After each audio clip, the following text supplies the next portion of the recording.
Good evening, ladies and gentlemen. I'm Brad Dean, and on behalf of the Myrtle Beach Area Chamber of Commerce, it is my privilege and my pleasure to welcome you to the 4th Annual President's Gala of the Myrtle Beach Area Chamber of Commerce. We are delighted that each of you have taken time out of your schedules to be with us tonight, and specifically to take time out of your holiday schedules to join us for what is a very special evening. Each year we look forward to this evening, not as a celebration of the Chamber, but rather as a wonderful community that we all know as the Grand Strand, a wonderful place to live, to work, and to play, and a celebration of some of those individuals who have made it such a special place. Tonight we're honoring several individuals. Greg Everett, of course, as many of you know, who moved here a few years ago and made a commitment to this community to get involved, to truly make a difference, and he has invested his time, his energy, and his passion in a number of organizations. And we are delighted tonight to honor Greg Everett as our Citizen of the Year.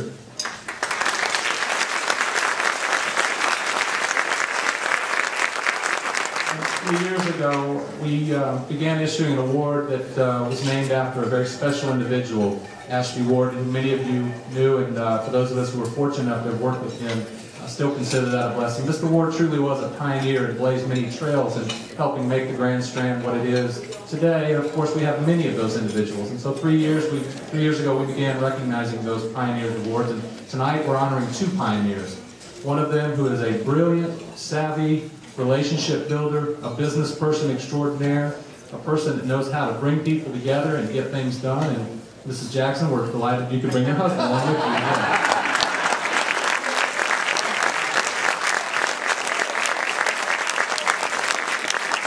I'll pay for that later, Ms. Jackson.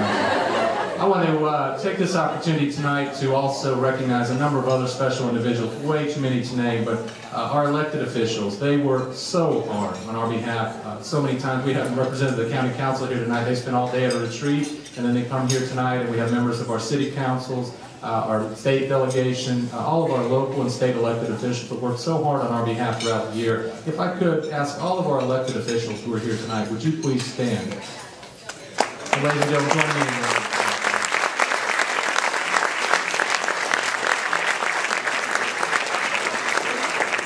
We are also very, very fortunate to have with us one other elected official who certainly needs no introduction. He made his way here earlier today to announce the beginning of the Grand Strand's largest beach renourishment project ever. More than $20 million, and more than a year in the process we will be renourishing our beaches, and of course we know that's important to our economy. Within an hour of his arrival, we also found out that we reached the final step in the approval process for Interstate 73's southern route, and that was reaching the final environmental impact statement.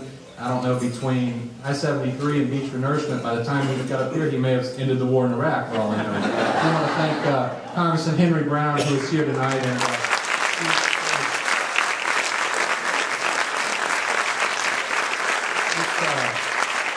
all of you know, this man worked so hard on our behalf and has worked so well with the rest of the delegation and other members. He brought many members here tonight. And unfortunately for us, but fortunately for the Grand Strand, he has to leave to get back for some very important meetings tomorrow. But I believe he has a presentation he would like to make. So would you please join me in welcoming my congressman, your congressman, the congressman from the 1st District of South Carolina, the Honorable Henry Brown.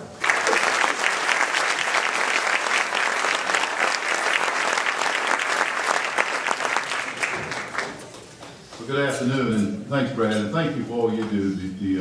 We always say that the Myrtle Beach Chamber is the epitome for all chambers, and we're grateful to be here tonight to help celebrate these 2 pioneers. And my distinct privilege is to recognize first Greg Everett, and we've actually had a flag flown across the Capitol in his honor. And Greg, if you would come up at this moment, I will present one of these flags to you. And then we also have a flag for the Jackson family, and we're grateful for their leadership in making this community what it is today. And it's such a privilege to be here, to be part of that, to help in this celebration. And Brad, thanks for inviting me to be part of this.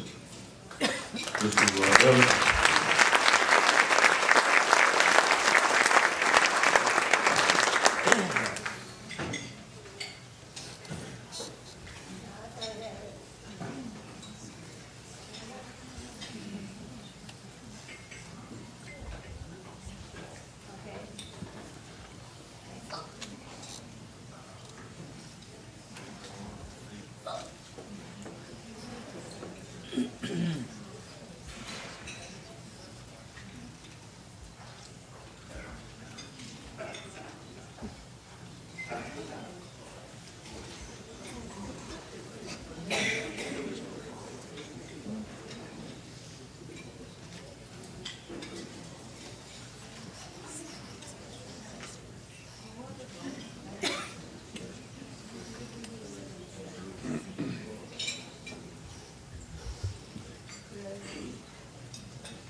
Congressman Brown, on behalf of all of us here tonight and others throughout the Grand Strand, thank you for all you do.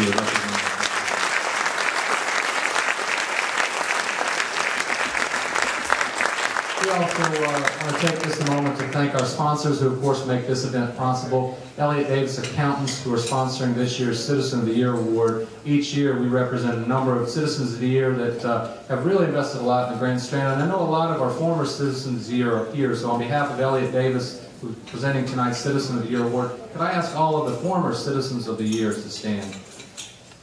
Please join me in thanking them for all that they do.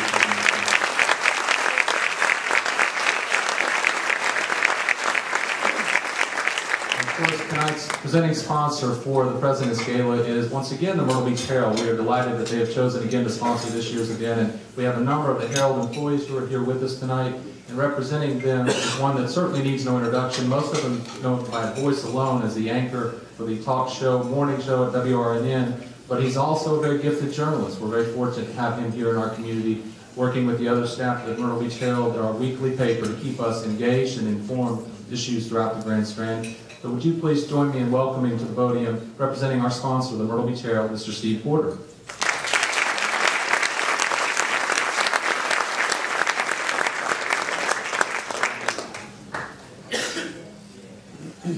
Well, thank you, Brad. I've been given the great honor of saying a word of welcome to this President's Gala, and I will be brief.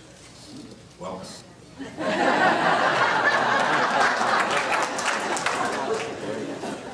On the other hand, they gave me 5 minutes, right? And there are a couple of things I'd like to mention about the Chamber and our newspaper. And I want to thank Brad and, of course, Congressman Brown. It's great to see you here. And members of our city and county councils both are here tonight. And along with Ms. Sun Fun, nice to see you here. And all of you who have been, everybody in this room really deserves a lot of thanks, because this town is a town filled with volunteers. And I'm always amazed. I've been in a lot of big towns in this country. And the volunteers in this town are unbelievable. It's unmatched. In addition, I speak for all members. I think of the local media when I express our appreciation for the hard work that Brad and his team have done at the Chamber in talking both the Republicans and the Democrats into bringing what could turn out to be one of the key debates in this presidential campaign right here at Myrtle Beach. So, Brad.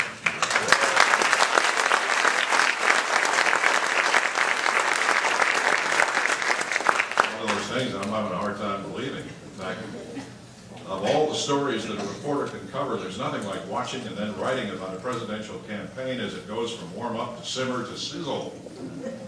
And it's pretty evident that we're seeing some of the candidates get into the saute stage. It's getting pretty hot out there. I think if you all watched that debate last night, you know what I'm talking about. And, well, I don't know. You can't even predict the kind of brickbats that we're going to see Rudy Giuliani and Mitt Romney throwing at each other at the Palace Theater when they get here. All I'm recommending is the Chamber issue Chamber of Commerce hard hats. Over on the Democratic side, it's heating up just the same. And I've learned that Hillary has been taking lessons from Bill on how to kick your male opponents where it hurts most. And then there's Mike Huckabee. He's all of a sudden, boy, his comeback ability and his one-liners have set a brand new standard for presidential debate. And you know, most of the time he seems to be right on, at least for the average vote. Last night, somebody on YouTube, a young guy, asked him what Jesus would do on the issue of capital punishment. And In case you didn't hear it, Huckabee replied that Jesus was far too intelligent to run for public office.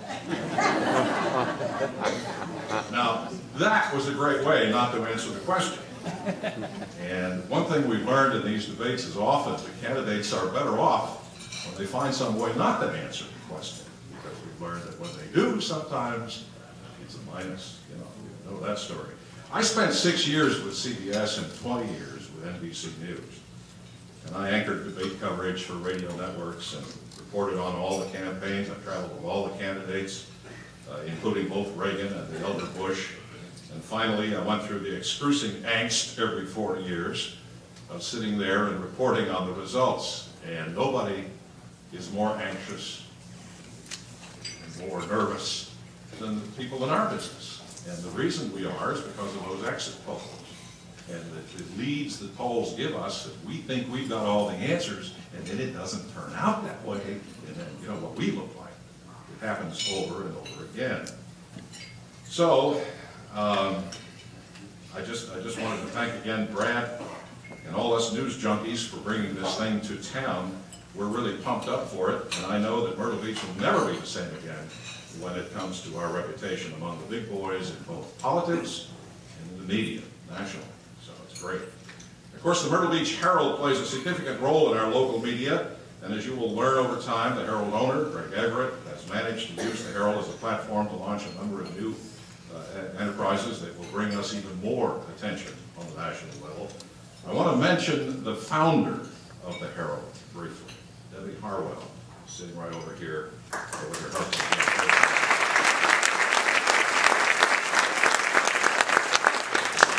I know for a fact, of course, you know she sits next to me every morning, so I know a lot about her that maybe you know. I know she's very proud of what Greg has done with the newspaper.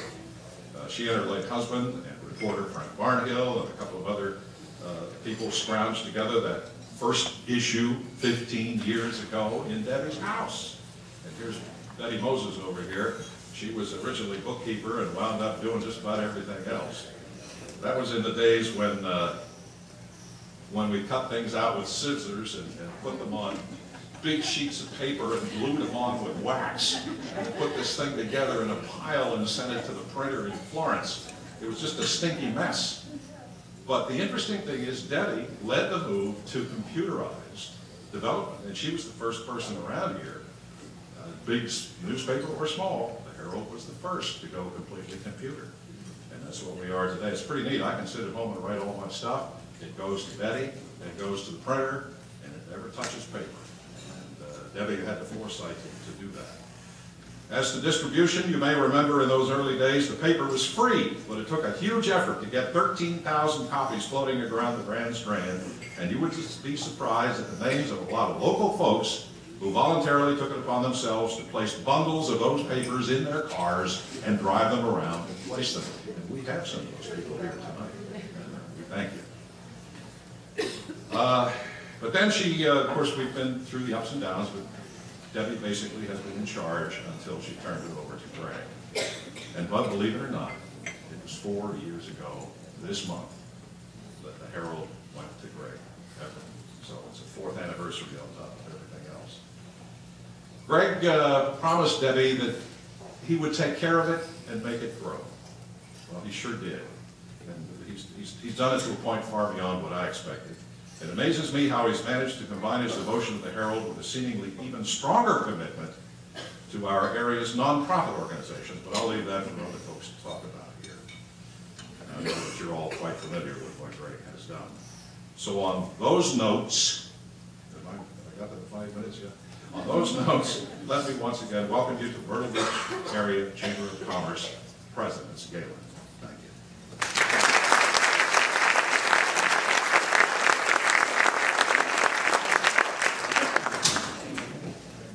Steve, thank you very much, and on behalf of the Myrtle Beach Area Chamber of Commerce, we want to again thank Elliott Davis Accountants and the Myrtle Beach Herald for being a part of tonight's event. I also do want to introduce Jana Snap. Jana is representing us as Miss Sun Fun 2008. We're delighted to have her with us. She's represented us 20 times this year. Now, with no further ado, we will proceed with the 2 award presentations. To present our first award winner tonight is someone that certainly knows him well and has worked with him in a variety of capacities. He is the Director of Adult Ministries at First Presbyterian Church in Myrtle Beach. Would you please welcome Todd Horns?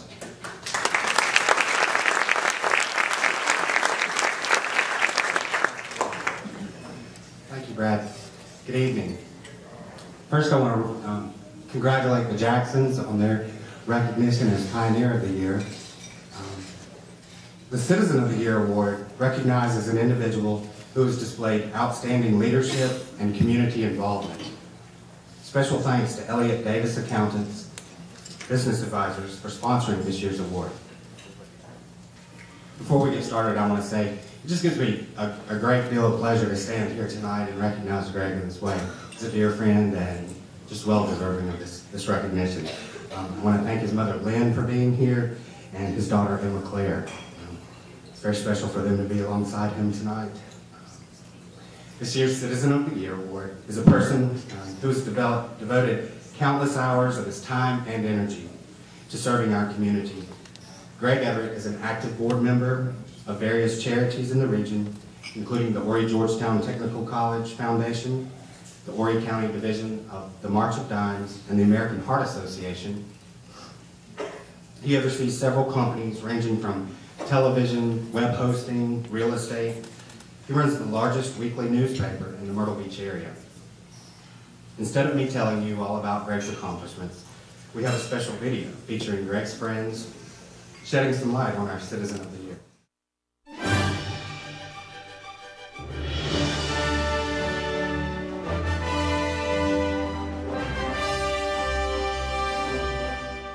Greg was born and raised in Durham, North Carolina, and received a bachelor's degree in politics from Wake Forest University.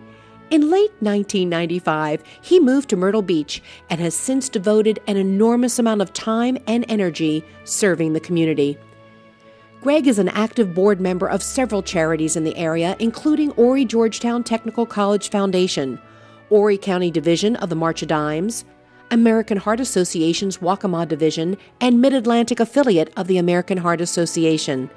Since 1997, he has served on the executive board of the Center on Law, Ethics, and National Security at Duke Law School. And for years, Greg served on the Petey Area Council of the Boy Scouts of America. A generous philanthropist, Greg has helped support numerous local nonprofits. His unselfish concern for the welfare of others is seen in his sponsorship of Taste of the Town, the American Heart Association's Heart Ball and Heart Walk, March of Dimes, Walk America, and Chef's Auction, and as a team sponsor of the Miracle League.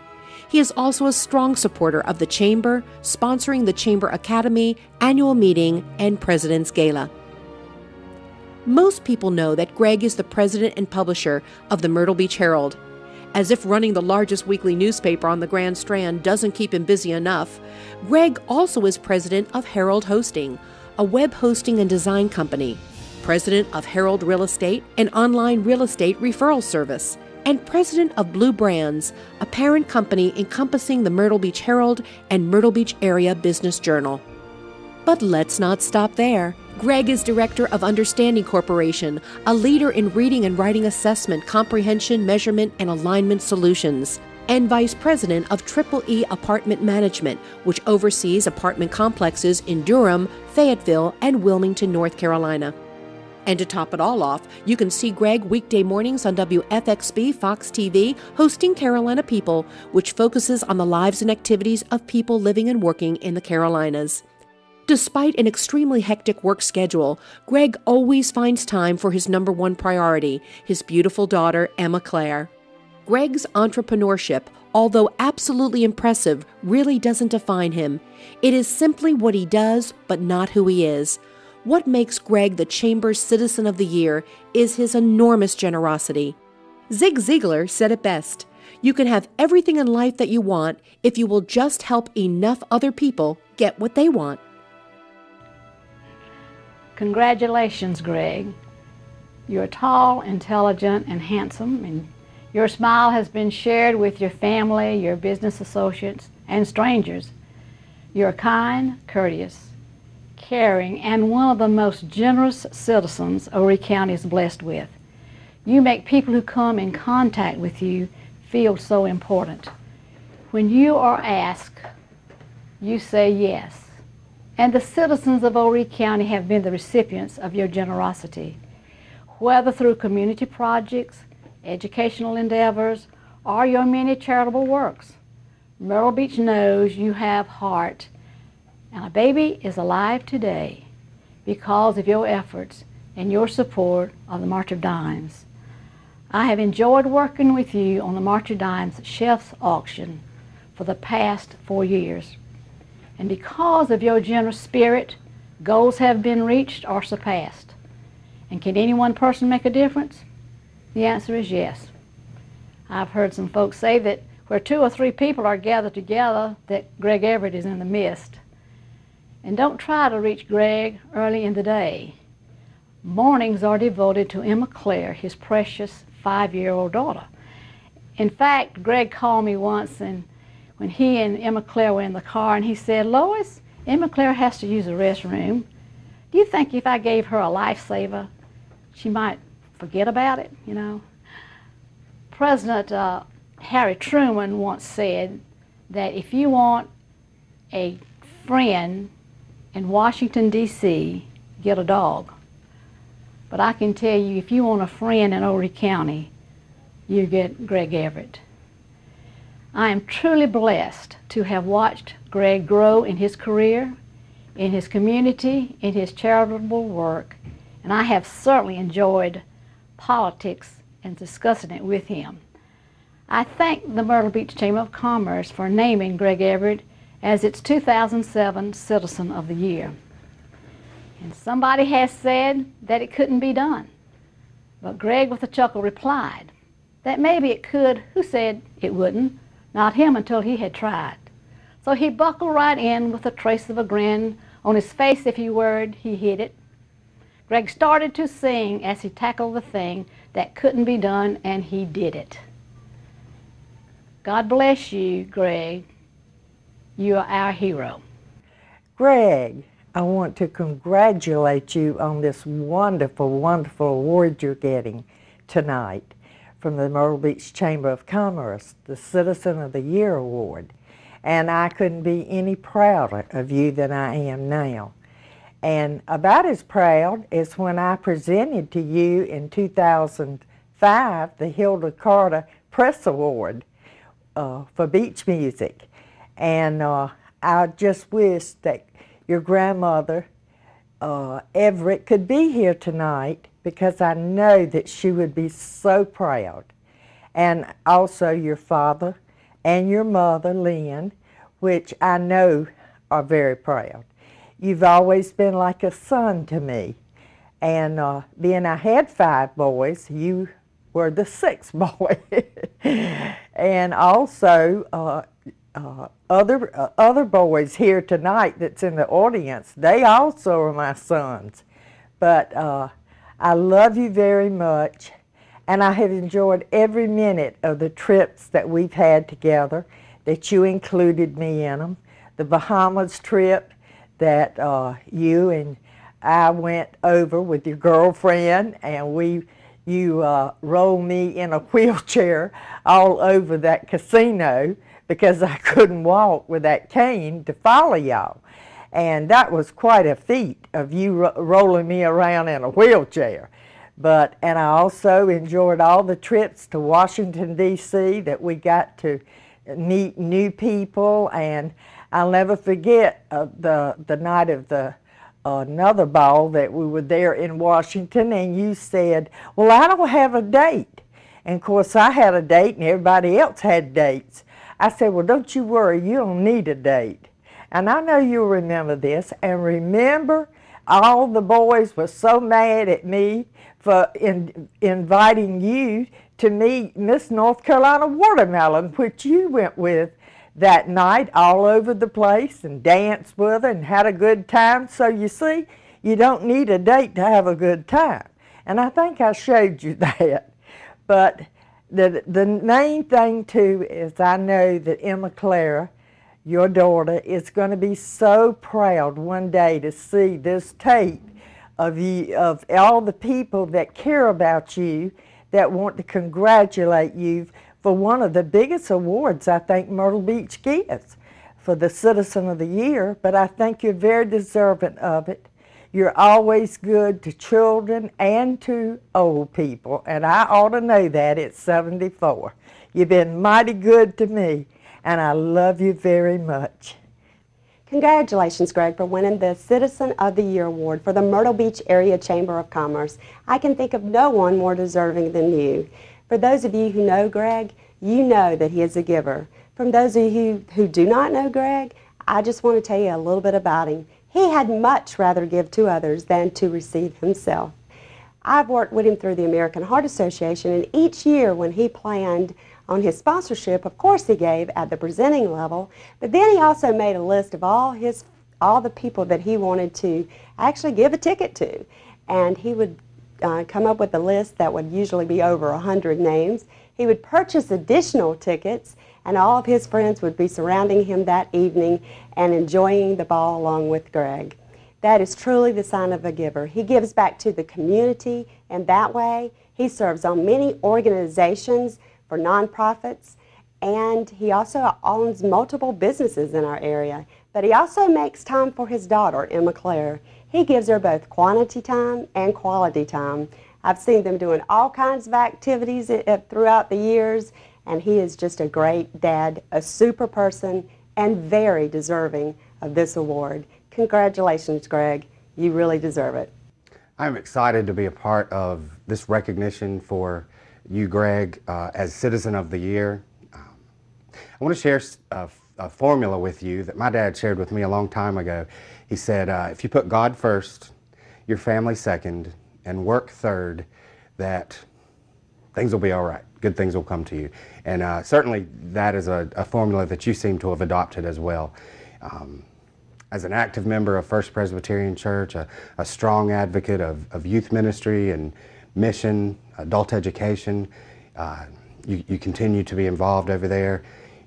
Your strong commitment to your family, your beautiful daughter Emma Claire, and your great relationship with your parents, your siblings, is just a wonderful example in this day and age. Work. I have no idea how you have the time to do the things that you do with the many different business ventures that you're involved with, from the newspaper, web hosting, just a variety of things that you always seem to be involved with. You are the rare individual who, you know, oftentimes someone has one gift to offer. Sometimes we have resources or money to provide. Other times we have, you know, time or creativity. You have all of those things, and you give generously. Perhaps the greatest thing about you is that despite all of your accomplishments, you are one of the most humble people that I know. And anytime someone offers a pat on the back, you're quick to pass it on to anyone else involved. Great job. I'm really proud of you, buddy. Congratulations, Greg, on being named the Myrtle Beach Area Chamber of Commerce Citizen of the Year, and you deserve it. For all of you out there, Greg and I know each other through the Myrtle Beach Herald, and the Myrtle Beach Herald will be 15 years old in just a couple of months. I remember that first deadline. I remember calling Booth Printing and saying, Booth Printing, I know our deadline's at 12 o'clock on Tuesday, but we're going to be a couple of hours late. Well, I remember calling back about 5 o'clock. Don't think we're going to make it today. Maybe Wednesday. Click. First thing Wednesday morning, it'll be lunchtime for sure. Click. Come about Thursday morning, we were so proud. Booth Printing, we're going to be there at 12 o'clock. Well, about 2 o'clock, we finally got to the printer, and we were so proud. That's when the Myrtle Beach Herald went from just an idea actually to my heart, and it's been in my heart ever since. I remember the day that you came to me, Greg, and you said, I'd like to talk to you seriously for a few minutes. We were in the Myrtle Square Mall, and we walked down to Chick-fil-A, and I remember sitting at the table, and I was just about to bite down on my chicken McNugget when you said, I'd like to have a newspaper. I looked into your eyes and I thought, this man is loco. He has no idea how much work it is. But then I looked into your heart, Greg, and I saw integrity, fairness, the perseverance that it would take to make it work. And I saw the spirit of community in your heart. You've made me so proud by having the Myrtle Beach Herald and taking it into the community. You've been part of the March of Dimes, the Heart Association, the Myrtle Beach Area Women's Club, so many nonprofits. I've been very, very proud of you, Greg. Thank you so much. Oh, and I'm also proud that you still take a hands-on approach. I hear that on Tuesday nights that you go in and you still proof the newspaper on Tuesday nights in your pajamas. But Greg, those Superman-footed pajamas, they're going to have to go. We got to get another image, maybe Spider-Man? Congratulations, Greg. Thumbs up. Thank you, Greg, for your unselfish generosity and your deep passion for this community. You are truly our Citizen of the Year.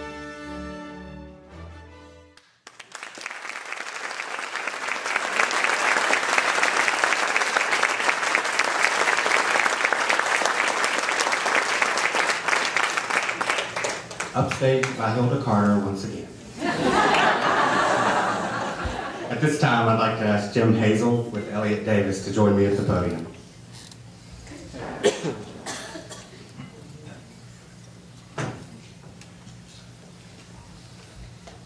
Together, Jim and I would like to present with great pleasure Greg Everett, the 2007 Citizen of the Year Award.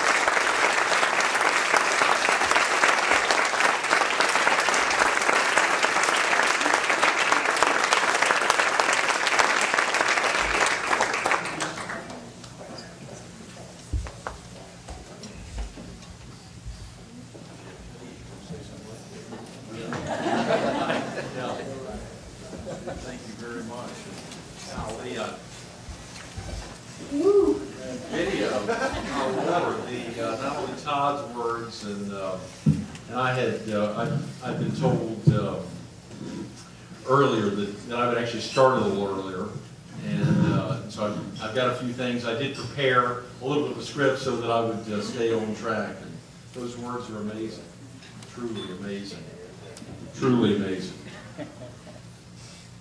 Thank you all for being here tonight. Can everyone hear me okay?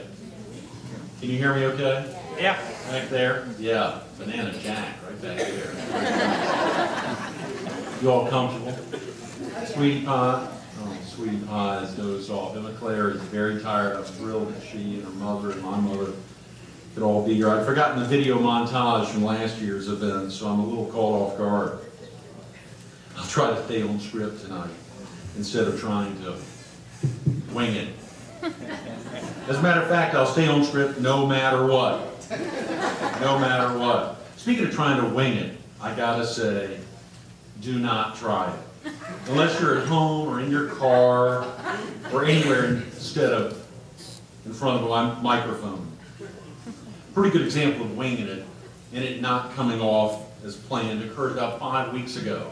Today, as many of you may or may not know, the Chamber has an annual luncheon where they announce the highlights of the past year, the challenges for the coming year, and recognize many of the Chamber's volunteers. Golly, I hate microphones. And dedicated businesses. In addition, at the end of the luncheon, they announce the pioneer, or tonight, the pioneers of the year, and the Citizen of the Year. Of course, I had no idea that Todd Harms was there to announce this award for me. As a matter of fact, when he stood up to walk to the stage, I was thinking to myself, well, the judges have finally recognized Bobby Wilkes for all the amazing things that he's done for the community. It was only after Todd said a few sentences that I figured he wasn't speaking of Bobby. and I could obviously feel a tear starting to well up. Okay, back to not winging it. Along with the President's Gala and the Chamber Academy, the Herald sponsors the annual luncheon. So someone from the papers would get up in front of the crowd and welcome everyone to the luncheon. I'm not going to touch this again. Little did I know that it would be the largest crowd ever to attend the annual meeting, ever. That afternoon, I'm sitting at a Herald table with Tom O'Dare, our editor, with Steve Porter, obviously, who introduced us, opened up tonight, and a longtime reporter and columnist. Hilda Carter, one of our columnists and a second mother to me, who's actually sitting here with my first mother. And any and all of these folks would feel much more comfortable than I do addressing big crowds like tonight. That's why Porter welcomed us tonight and not me. But of course, I'm sure they all thought, our fearless leader will make us proud. He'll do fine. After sitting down for lunch one by one, they all declined to pinch hit for me in getting up to welcome the crowd, not even begging Betty Moses, our copy editor and columnist, longtime copy editor, could get her to stand up and address the crowd. I had to do it. And my script was a copy of the Herald itself. Just a slight history. Late, the night before, I decided that since this was the luncheon where the Chamber would review the past year and talk about the future, I'd do the same thing. I'd have a Herald up there at the dais and give a State of the Herald address to the crowd. Well, please know, the primary reason that I decided to give a State of the Herald address and to review an actual Herald at the luncheon was because the previous year, when I had welcomed the crowd, I had followed a script. A brilliant script, I must add, Mary Emily, a brilliant script. And I'd worked on it for an entire week. I highlighted all the Herald's recent awards and thanked all of the folks that had helped us become so well accepted. Unfortunately, last year, I went way over my time limit. I'm sure glad they didn't give me a time limit tonight, even though I do want to get the Jacksons up here momentarily. Even Diana Green sent poor Diane Devon Stokes up onto the stage last year to try to nudge me to wrap it up. Of course, I was reading away like I'm doing now and never noticed Diane's hints. But the script for the 2006 luncheon said just what Steve said tonight, 5 minutes. I wanted to take my 5 minutes. We were the sponsor. I must have taken closer to 10, maybe 15. Whatever it wasn't good. This year for the Chamber luncheon, I was informed that I could only have 1 to 2 minutes to address the crowd. That's right, 1 to 2 minutes after last year's shenanigans. Well, even my mother says the shorter the speech, the longer the preparation. And since Wednesdays are proofreading days at the Herald, you heard Debbie say Tuesday, they're now Wednesdays, just like yesterday, I had no time to prepare beforehand at a business meeting that night, went well into the evening at Villa Romana, Italian restaurant. Also Thursdays, just like today, at the Myrtle Beach Art Museum, are my filming days for Carolina People. So even on October 25th, the day of the Chamber luncheon, I had to film 3 slots before the luncheon and 2 slots after the luncheon, including Steve Chapman. I really wanted to be prepared for my guest. So with the filming beginning at 10 a.m. and Rhonda Rich, our longtime Herald columnist, as the featured speaker for the annual meeting, speaking at 9 a.m. and telling me that I had to be there to hear her speak. And with working late the night before, I had no time to prepare. In my mind, a State of the Herald address sounded great. Clearly, I wouldn't need a script. It was obvious. I was only given 1 to 2 minutes to speak, so I quickly flipped through the paper and highlight our amazing local content. One big problem cropped up, just like this, the dais. Just like this one right here, that afternoon was not conducive to holding a Herald up there and flipping pages. The Herald is not 8.5 by 11. It's a broadsheet. It's huge. It's gigantic. Stupid me, clearly. In addition, one of the special problems with having the goal of producing more locally written stories, columns, and profiles than any paper in the state of South Carolina any day of the week is that we far surpassed that goal. We're now averaging between 37 to 43 locally written pieces every week. Today we had 39 pieces. That day we had 41 locally written pieces.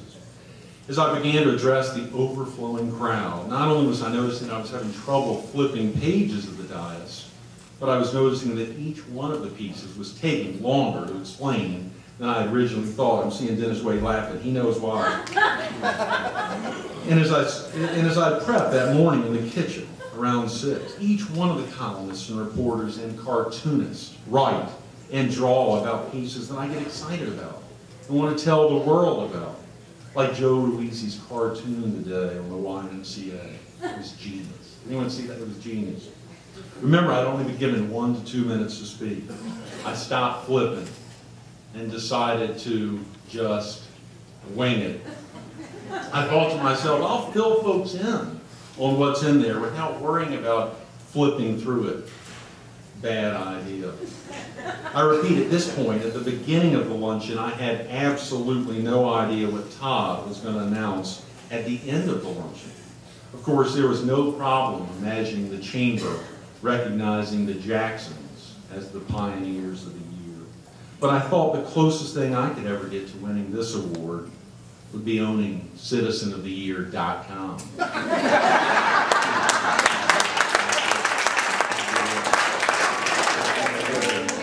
Well, you know, one of my great attributes is that I'm pretty good at reading faces. I know facial expressions well. Obviously, growing up with big hair, bad acne, and being overweight, I obviously spent a lot of time in front of the mirror. I learned those facial expressions. So I got used to lots of different ones, even though many of them were clearly my own. Strangely, though, one attribute that I didn't know that I had, and that many of you that like to whisper might not like to know that I have, is that I learned that day that I can read lips. I can read lips. That's right, I can read lips. Emma Claire, if you were awake, I want you to hear this, honey, but she is dozed off. My baby. You wouldn't believe over the course of just a few minutes, which felt like an eternity, as I bumbled along talking about how great the Herald is and how much local content we have in front of hundreds of people, how many faces I read and how many lips I read. In just a couple of minutes, The most vivid set of lips were the ones on the guy sitting next to Brad Dean. They were at the table to the right of the dais. I can see it right now where Ronaldo's sitting. I didn't focus on his face, because at this point I was choking up and wondering why the heck I had decided to wing it and not follow my original State of the Herald idea. Instead, at this point I was focused on his lips as he whispered to Brad, "We're giving this guy an award." Clearly my rambling about without a script had provided great fodder for trying to retract what was about to come at the end of the luncheon. Again, I had no idea, I swear, no idea that this comment had anything to do with this award. I was thinking for that split second that it was about a small business award or something. Brad, now don't you be saying anything over there. Don't you be saying that did not happen. Remember, dude, I can read lips. Don't you be saying that wherever you are. I see you out there. You know that whoever was seated next to you said that to you. You know it. In addition, I had to watch Brad's own face change colors in disbelief as I bumbled about in front of a crowd twice this size, maybe 3 times this size, all the way back there. As many of you probably don't know, because most folks watch a speaker at chamber events and luncheons, if a speaker's at the front of the room following a script, and your eyes scan the room and lock in on Brad Dean, then it's no surprise what I'm about to share. If you've ever looked at Brad while someone else is speaking, except for right now, because of course he hasn't seen my script, then you'll often notice him quietly mouthing the script. I love it. I love it about Brad. He knows the script. He knows everything about the script. It's one of the many amazing things I love about Brad Dean. As a matter of fact, he probably knows the script better than the reader, who might have practiced it 3 times. 3 times that night, even in front of a mirror, and still can't get it just right. And as I looked down from the dais that fretful afternoon, as I was rambling about trying to wing it in front of the largest crowd in the 67-year history of annual meetings, aside from seeing that guy whisper, "We're giving this guy an award," I could hear Brad thinking to himself, I wish Greg would have let me write a few words for him, or even let Steve Porter get up and address this crowd. Either of us could have done a better job than him trying to wing it. Brad, don't you deny it. You know you were thinking it. Where are you? You know you were thinking it. I know it. And there were some other looks that I hate to even highlight, because obviously they'd be embarrassed that I noticed their utter disbelief. In retrospect, I believe they were all past chamber board chairmen, the ones who had judged who would be named Citizen of the Year. I was looking straight at Dennis Wade, like I'm doing right now, at one point, and he looked totally surprised. And only now do I know what he was saying to himself during those few minutes that I was flipping pages in the paper, rambling along without notes. He was saying, as a past board chairman, I can't believe I had anything to do with Greg getting this award. He's all over the place. This guy owns the Myrtle Beach Herald. He can't even read it. You know you said that, Dennis. You know you were thinking that. Don't laugh. Look at him. He's laughing. He knows it. I caught him. Yeah, that's right. Don't you deny it. I won't even tell you the facial expressions that I got from Nelson Jackson, who was sitting down there with Dennis, right below the dais, looking up at me, thinking the same thing that Dennis was thinking. Don't you deny it, Nelson. Since he and Mary Emily were the inaugural winners of the Citizen of the Year Award in 2001. And the looks from Wayne Gray were also of shock. And Wayne's cousin, Steve Chapman, when I was later interviewing him in the lobby of the Marriott that day, wouldn't deny how clumsy I was up there. He made a comment like, even with a script, I sometimes botch things up too. That's great. Thanks, Steve. Yeah. As I sat down with my head down, clenching my teeth, I got pats on the back from Hilda and Betty, whom I was seated between. Great job, Greg. Great job. You really connected with the crowd. Great job. That was great. For a moment, I felt okay. Then I remembered, as Hilda said on there, each of these ladies had raised 5 kids or more. 5 kids or more. They had to act and speak just like that. They had to say that. They had to. I scanned the table and could see the true reaction. Look at Porter laughing over there. I could see the true reaction. Steve Porter wouldn't even make eye contact with me. Not at all. Thank you for doing it now. He would not, I swear. He would not make eye contact with me. Bob Nyman, our advertising director, could not crack a smile. Not even a smile. And Tom O'Dare. Oh, Tom. He kept staring at his food, just kept cutting it up. He was worried I was going to say, how'd I do, Tom? How'd I do? That's right, I swear. Fortunately, Rick Neal, an area funeral director who was seated with us, was candid with me and gave me a thumbs down. I swear, I mean it. He looked over at me and gave me a thumbs down. Marjorie, he gave me a thumbs down. I swear, it was insane. And boy, I tell you, Hilda really kicked his butt later, thinking he had hurt my feelings. Well, he had.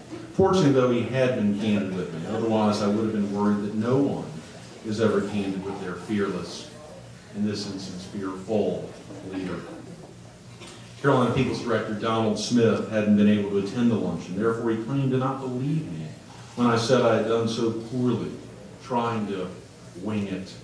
He said, it's all in your mind, Brad. Don't worry about it. It couldn't have been that bad. It wasn't until the next Thursday when we were filming at Collectors Cafe and I'm getting ready to interview Woody Crosby.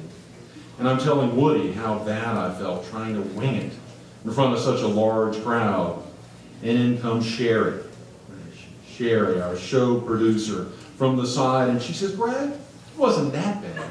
I tell you, the average guy can relate to it, because he can't get up there and do it either." Don't worry about it. Stop beating yourself up. Donald then said, with a grin, and I can see it right now.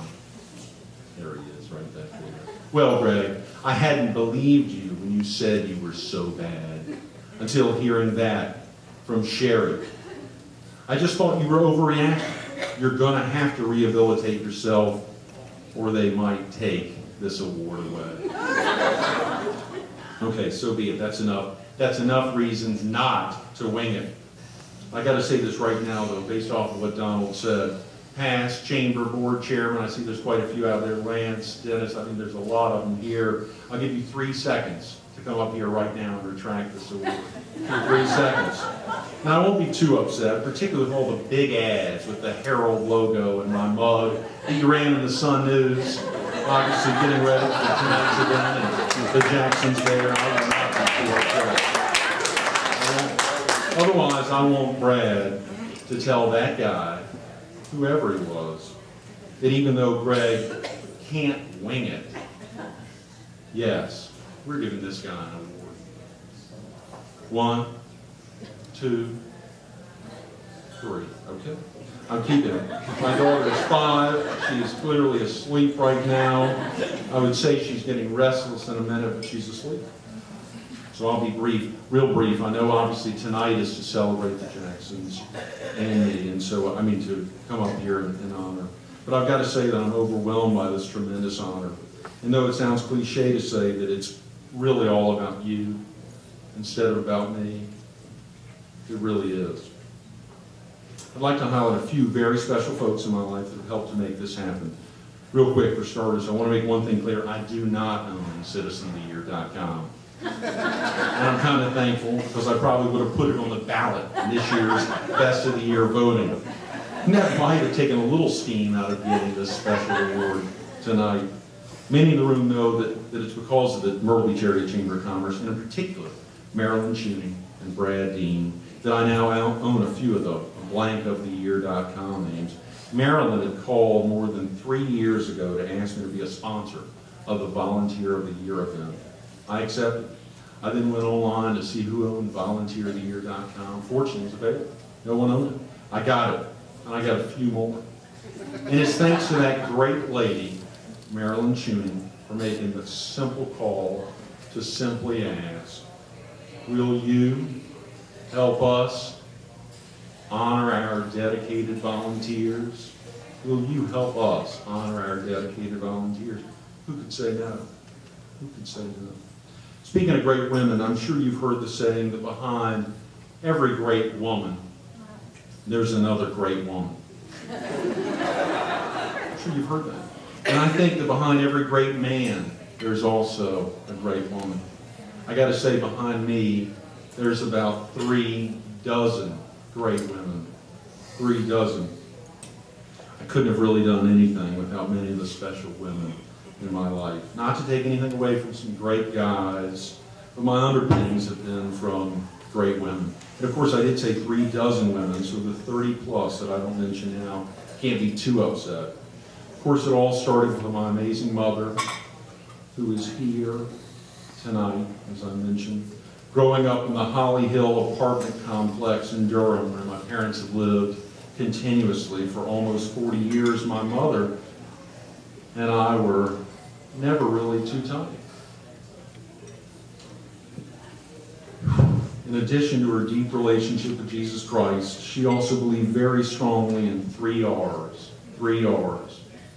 1 R was her husband of 41 years, Robinson. Another R was raising children. And the last R was the rod of correction. That's right, the rod of correction. Of course, I was okay with the first 2 R's, since I dearly loved my father. And I'm thrilled that my mother was committed to raising her 3 sons, but it was the third R that actually caused me some pain.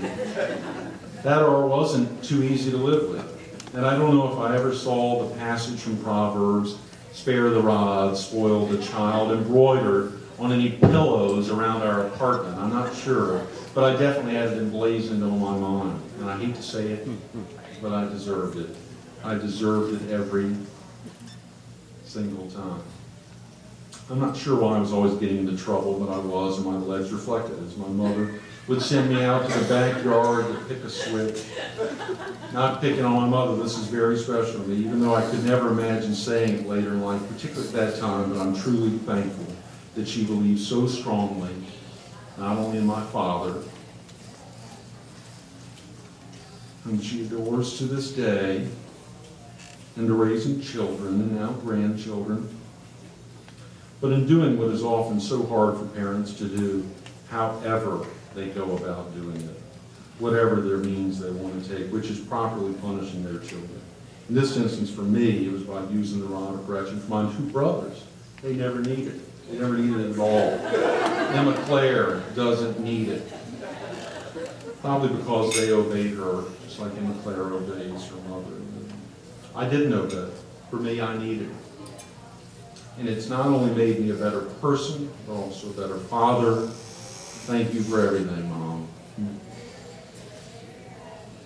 From the bottom of my heart, and I don't know if this is the best location to share all these things, but it's a special evening and obviously helps recognize the strength of the Myrtle Beach Area Chamber of Commerce that I take this serious. I love the every year concept. In addition to the joy of growing up in a small apartment in Durham, I also had the joy of my paternal grandmother living in the apartment building next door. Mima, as she was affectionately known by her 3 grandsons, was my refuge when my mother would pull out the rod of correction, which, as I mentioned, was pretty frequent. Mima was an amazing woman. She practiced law in North Carolina from 1920, the year women got the right to vote, until 1991. A year before her death, 71 years continuously. She had been the only woman in her class at UNC Law School and was #1 in her class. She scored the highest score on the state bar exam that same year. She became the 4th woman licensed to practice law in North Carolina. And she was not the first woman to argue a case in the North Carolina Supreme Court, but she was the first woman to argue and win a case in the North Carolina Supreme Court. And guess what year it was? You got it, 1920. That same year that she had graduated top in her class, was the only woman, and that same year that she had actually become recognized as a full citizen, and she got the right to vote. She was an amazing woman, not only in 1920, but in the 70s, 80s, and early 90s, when she was active in her grandsons' lives, and before her death at age 98. Every night after dinner, I'd walk Mima home. I'd wait for her to get her nightgown on. I'd tuck her into bed, and then I'd leave. Always vigilant. The door leading into her apartment was deadbolt. Even though she's been dead for 16 years this January, I still miss her dearly. And think about her every day and the impact she had on so many lives. Aside from being a great mother, wife, grandmother, and mother-in-law, she was also very community-minded. At her death, virtually her entire estate was split evenly between the UNC and Duke law schools, the largest gifts ever to each of those law schools. At times, even now, I can see her looking at me almost like the Mona Lisa, where she's looking at you from any angle. Mima's always watchful. Of course, there's so many other amazing women in my life, including my mother's mother, Nanny, who passed away this February. I'd be hard-pressed to name even half of them. But I gotta say, a favorite is Hilda Carter. She's been with me during so many special moments in my life. She was with me when I held my precious daughter, Emma Claire, her mother is doing right now for the first time. And prior to Emma Claire's birth, we used to make tons of trips together and spend lots of time together. She's truly amazing. And a lot of people may not know the Hilda Carter that I know. the real Hilda merit carded. She's got tremendous substance. She's seen a lot.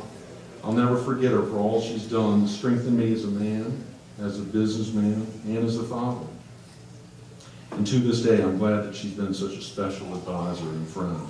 I probably wouldn't be up here tonight had it not been for the confluence of my mother and grandmother's upbringing, coupled with meeting Hilda almost 10 years ago. I'll be forever grateful. As a matter of fact, it was Hilda that encouraged me to launch Carolina People in August of 2002. She's helped me keep focused on this community, right here, this community, much like me Mom would have if she were still alive.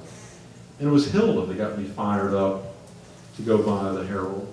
She said, Greg, you've got to go see Debbie and get this thing. You've got to go see her. And Debbie said it right, and she remembered that she left something out, though.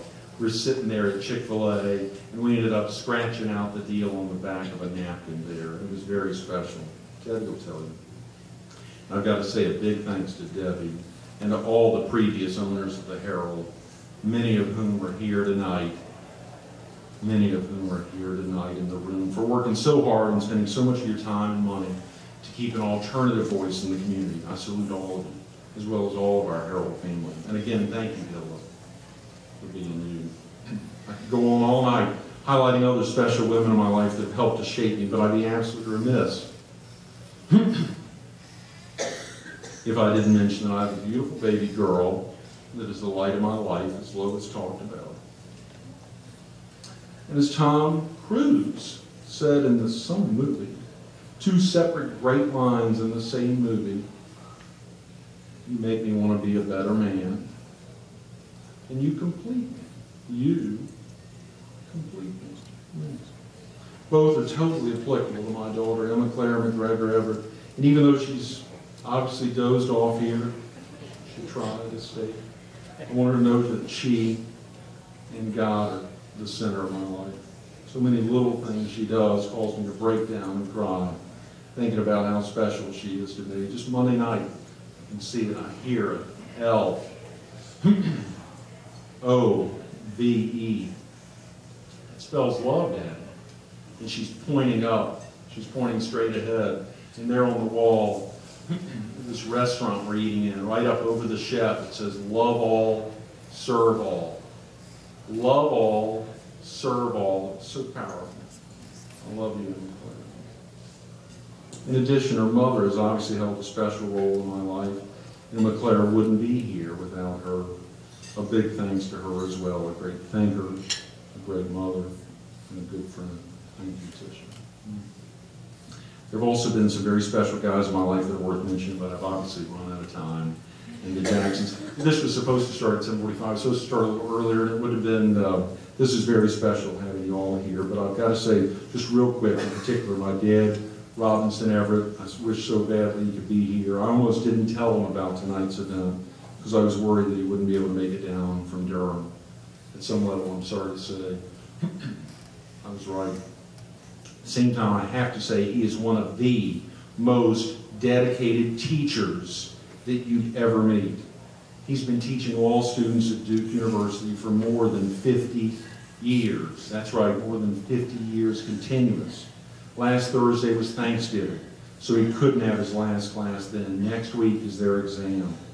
Tonight was the last night that he could give them any FaceTime before their exam next week. I know that he really wanted to be here. As I said, he is very dedicated in the classroom. And he's a dedicated grandfather, father, and son, having practiced law with both of his parents for many years while he continued to teach at Duke. Of course, like many grown children who no longer live in their hometown, I wish I could be up there with him and my mother and my two brothers and their families. But it's the Myrtle Beach Herald, not the Durham Herald, that makes life so fulfilling. Tons of other special friends and role models, many of whom are here tonight, and they know who they are. Again, a big thanks to all of you, to the Myrtle Beach Area Chamber of Commerce, and to God, who recognized the pioneers of the year, Mary Emily and Nelson Jackson. Thank you.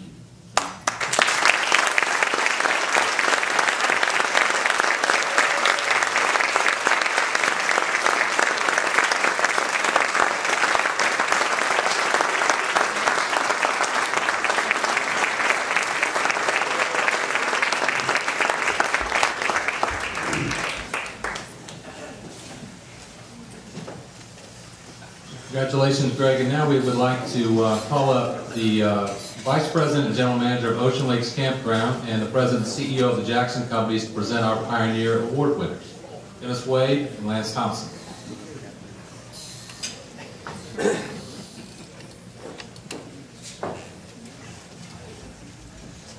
Greg, you can read lips. I didn't know you could read my mind. You know, I've known you for a number of years, and I was going to stand up and congratulate you afterwards, but I actually have to thank Hilda because in about 30 seconds I learned more about you than I've ever known for the last 100 years. But thank you and congratulations on your award. This year's Pioneers of the Year helped put Myrtle Beach on the map from the very first day they opened their business. 36 years later, Mary Emily and Nelson Jackson and their family-oriented business continue to improve the quality of life in our area and also to contribute and add to our local and state economy. While their economic contributions to the state are perhaps unmatched, the couple is also personally active within the Myrtle Beach area.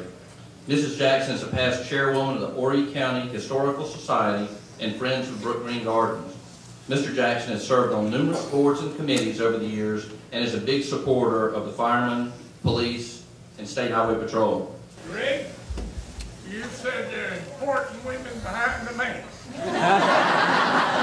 How could I keep from going one direction or the other, good or bad? I got him, boy, I got him.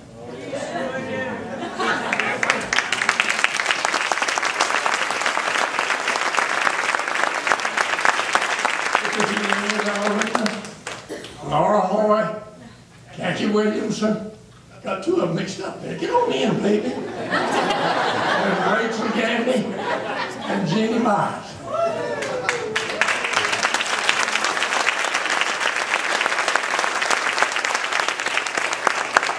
Greg had his written out.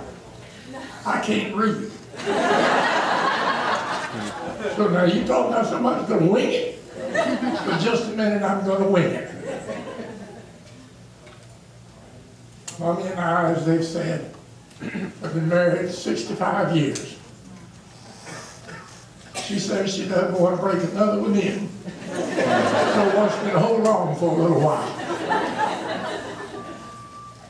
84 years ago, I, with my mother, dad, sister, and brother, came to Myrtle Beach from Tryon, North Carolina.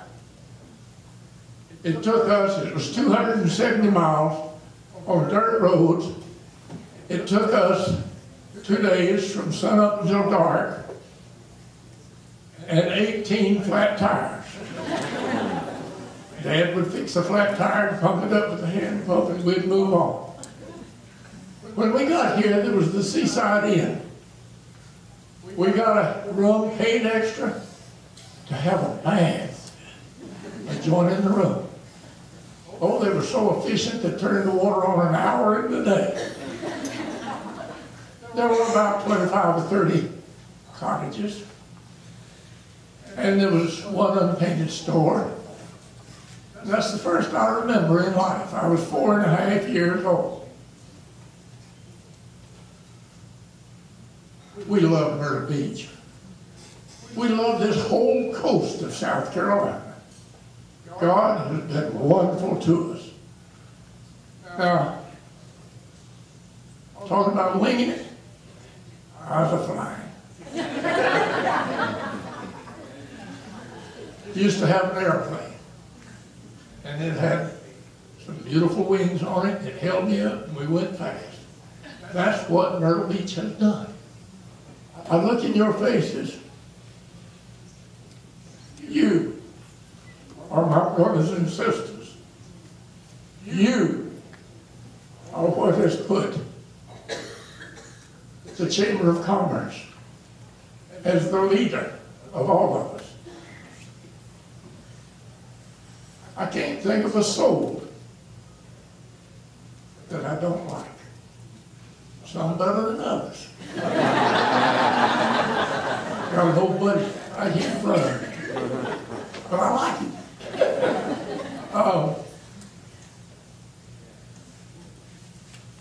They talk about life and love and liberty. I was born in the mountains of North Carolina. Worked in the cotton mill when I was 14. 16 years old, I was working 12 hours a day, 7 days a week. I found this little girl after a dance at Clemson. Her date asked me to drop her off at Converse when I took my date back. I like the looks of that thing. The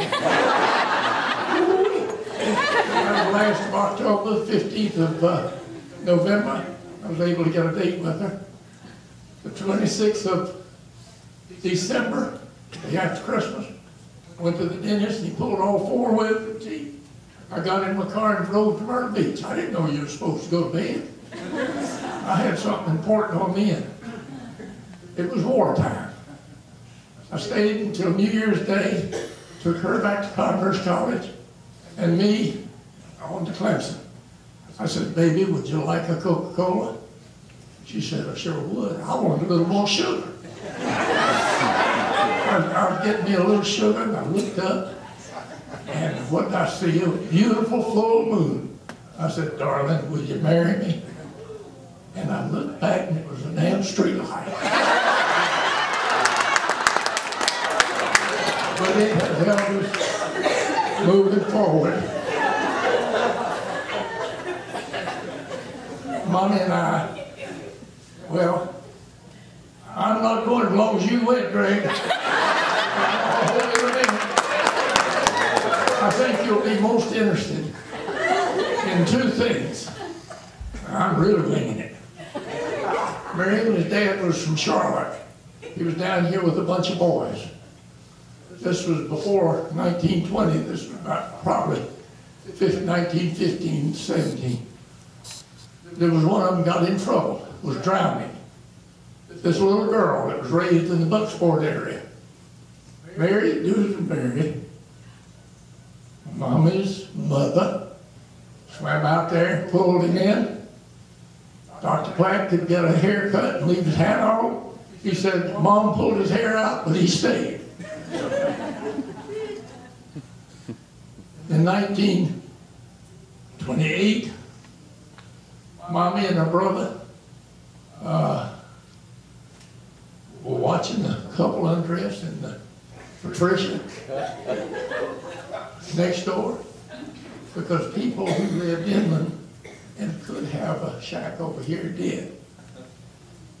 And Mom came in and caught her, and when Dad came home from work, she said, I'm not going to raise my family in this wild environment. Now, you let a couple undress in the motel next to me, and I get a chance to look. I'll look. But our daughters, you know, I've always been a businessman. And when I place an order, I expect to have delivered what I ordered. And I ordered a girl every time and got a girl every time.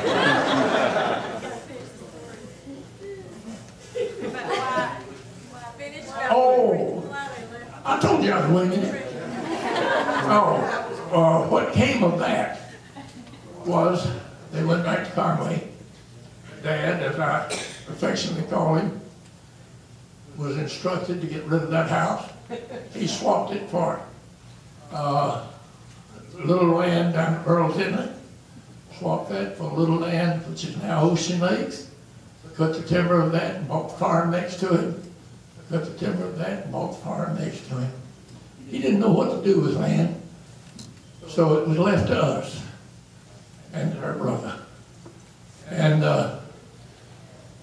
we could have sold lots. That wouldn't have been any fun in life, just seeing your land sell off.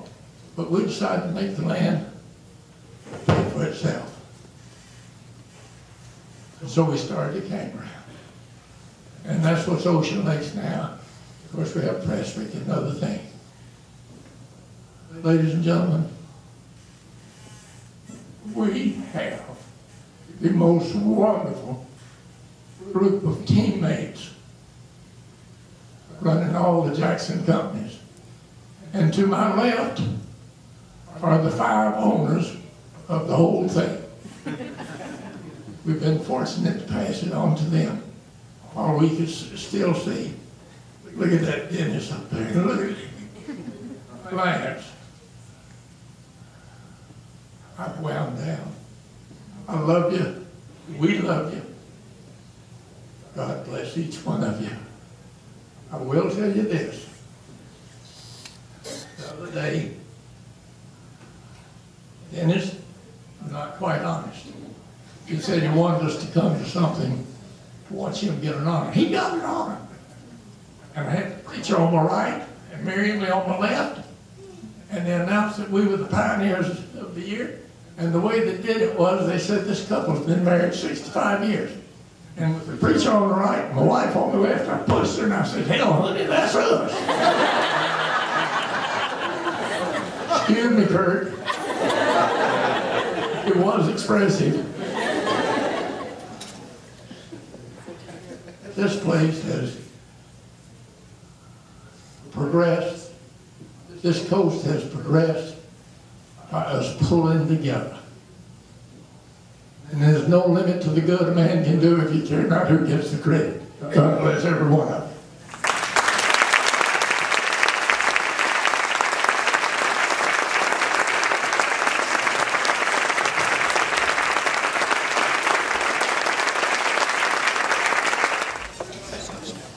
Greg, congratulations again, and thank you for all that you've done to make this wonderful community an even better place to live, work, and play. And Mr. Jackson, Ms. Jackson, thank you for not only turning your business into an industry, but giving so much back to this community. How about another hand for our citizen of the year?